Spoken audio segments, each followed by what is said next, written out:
Class 12 Physics Chapter 2 Electric Potential and Capacitance. Two terms already you have read: electric potential and potential difference. Now electric potential due to a point charge. Electric potential due to a point charge क्या formula हो जाएगा? This you have to derive 1/4 pi epsilon naught q by r. ये potential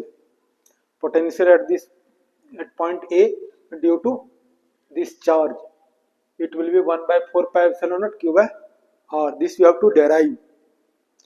Now here consider a plus q charge, point charge at point O.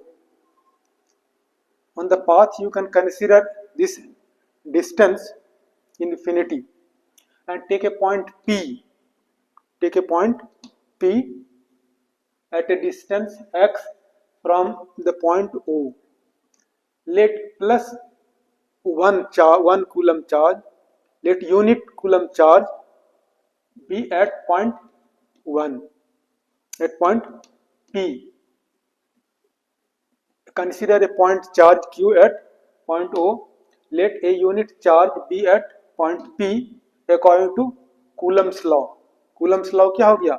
ये charge है, दोनों के बीच force कितना होगा? According to Coulomb's law force क्या force हो जाएगा? F is equal to 1/4 pi epsilon not Q into ये 1 by x square, this distance. इसको थोड़ा सिंप्लीफाई कर दो, 1/4 pi epsilon not Q by r square. Now find out work done. This Q charge, the one unit charge is moved from point P to Q. और यहाँ due to this charge, electric field is acting this direction. और इस charge unit charge को अगर हम point A पर लाते हैं तो डिस्प्लेसमेंट dx, इलेक्ट्रिक फील्ड इधर एक्ट कर रहा है, फोर्स इधर एक्ट कर रहा है, और या इसको फोर्स भी कंसीडर कर सकते हो, इलेक्ट्रिक फील्ड भी है. जो डायरेक्शन फोर्स का वही डायरेक्शन इलेक्ट्रिक फील्ड का है. तो फोर्स क्या एक्ट कर रहा है? इधर फोर्स एक्ट कर रहा है. इस चार्ज पे फोर्स इधर एक्ट कर रहा है. इस चार्ज को P पॉइंट से A पॉइंट तक लाना है, यानी dx डिस्टेंस. एंगल क्या हो जाएगा? 180 degree. Angle between force and displacement according to Coulomb's law. This you can according to Coulomb's law, force between unit charge and Q charge, F is equal to 1/4 pi epsilon naught Q into 1 by x square is equal to 1/4 pi epsilon naught Q by x square. Now work done to move unit charge from point P to A. तो work done to move unit charge through distance dx. तो work done पढ़ा है, W is equal to F dot dx. और F dx, F force इधर act कर रहा है और dx इधर एक्ट कर रहा है. एंगल क्या हो जाएगा? 180 डिग्री. तो पढ़ा है A dot B equal to AB cos theta. तो F dx cos 180 degree, angle between F and dx. तो cos 180 डिग्री क्या होता है? 1 होता है, -1. cos 180 डिग्री -1 कंसीडर कर सकते हो. तो यहाँ पर ये dw जो है, this dw is equal to minus f dx, और minus f के प्लेस पर this value you can write 1/4 pi epsilon not q by x square और dx. Now work done to move unit charge from infinity to point A. यानी work done या total work done कर सकते हो. इसी को integrate कर दोगे, total work done you can say total work done to move unit charge from infinity to R. From infinity to R, तो लोअर लिमिट हो जाएगा, मीन्स इंटीग्रेट बोथ साइड. इसको क्या करना है? Integrate both sides. इसको जो है दोनों साइड इंटीग्रेट कर दो, इंटीग्रेट करेंगे तो क्या हो जाएगा, D W this side also minus common बाहर निकालो 1/4πε0 बाहर निकाल सकते हो, और क्यू भी बाहर निकाल सकते हो। वेरिएबल क्या है 1/x² dx, लिमिट क्या होगा इन्फिनिटी टू r, कहाँ से लोअर लिमिट क्या होगा, कहाँ से ला रहे हैं चार्ज को, infinity to point A, infinity to r distance, lower limit infinity, upper limit r। तो नाउ इसका इंटीग्रेशन क्या हो जाएगा,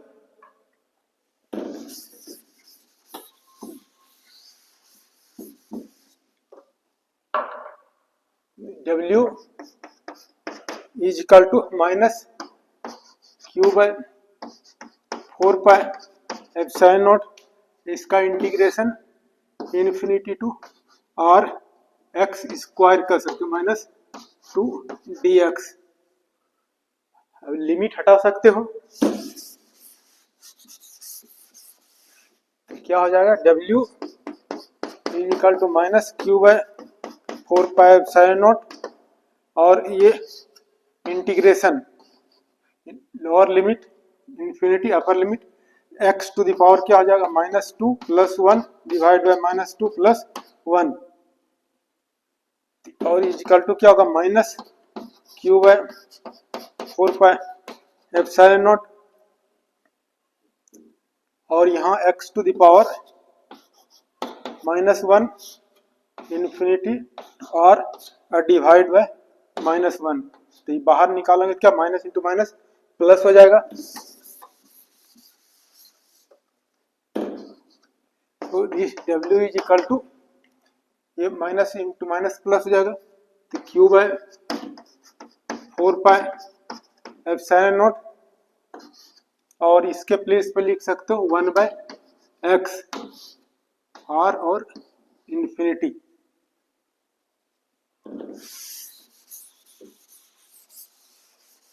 लिमिट को just we can remove, W is equal to q/4πε0, और in place of x upper limit minus in place of x lower limit infinity, और 1/∞ क्या हो जाएगा 0, ये 0 हो जाएगा। तो then this W is equal to this 1/4πε0 q/r। यही वर्क डन जो है डिफिनेशन पढ़ा है, इफ पोटेंशियल का, potential is a potential at a point in electric field may be defined as the amount of work done moving unit positive charge from infinity to that point। तो यही हमारा क्या हो जाएगा potential. तो इसके place पे V इज इक्वल टू कर सकते हो 1/4πε0 q/r, ये हमारा पोटेंशियल हो गया। जस्ट यू कैन रिमेंबर, अगर यहाँ पॉजिटिव चार्ज होगा तो यहाँ हम पॉजिटिव लिखेंगे, अगर यहाँ निगेटिव चार्ज है यहाँ हम क्या लिखेंगे नेगेटिव लिखेंगे। लेकिन इलेक्ट्रिक फील्ड में ऐसा नहीं करते हैं, electric field only we are taking magnitude. Electric field you have read E is equal to 1/4πε0 q/r²। तो चार्ज यहाँ पर पॉजिटिव हो नेगेटिव हो, electric field at this point, तो क्या हो जाएगा E इलेक्ट्रिक 1/4πε0 q/r²। अगर यहाँ पॉजिटिव है नेगेटिव है, only we take magnitude, only positive we are taking.